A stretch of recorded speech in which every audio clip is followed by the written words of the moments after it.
বিসমিল্লাহির রহমানির রহিম। মাননীয় স্পিকার,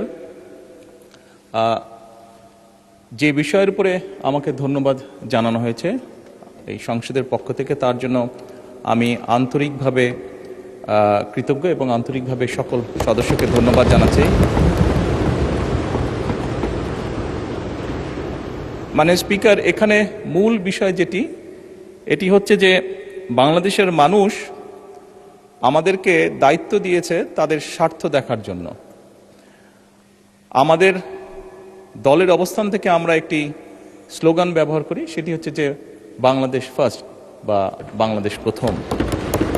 আমি যে কাজটি করার চেষ্টা করেছি মাননীয় স্পিকার, আমি আমার অবস্থান থেকে আমি আমার দেশের মানুষের স্বার্থ নিয়ে কথা বলার এবং সেই স্বার্থ রক্ষা করার চেষ্টা করেছি মাননীয় স্পিকার।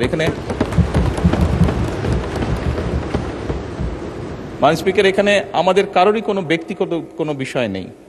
এটি যদি কোনো কিছু অর্জন হয়ে থাকে, ভালো কোনো কিছু অর্জন হয়ে থাকে, এটি বাংলাদেশের অর্জন।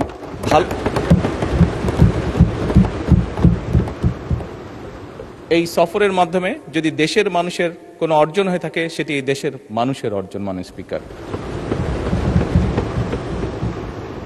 তবে মাননীয় স্পিকার, যেহেতু সংসদের সকল সদস্য, বিশেষ করে বিরোধী দলীয় নেতা, উনিও উৎসাহ প্রদান করেছেন দেশের জন্য, দেশের মানুষের পক্ষে কাজ করার জন্য, সেজন্য আবারও আমি আমার ব্যক্তিগত পক্ষ থেকে সকল সদস্য, বিরোধী দলীয় নেতা সহ সকল সদস্যকে আন্তরিকভাবে ধন্যবাদ জানাচ্ছি।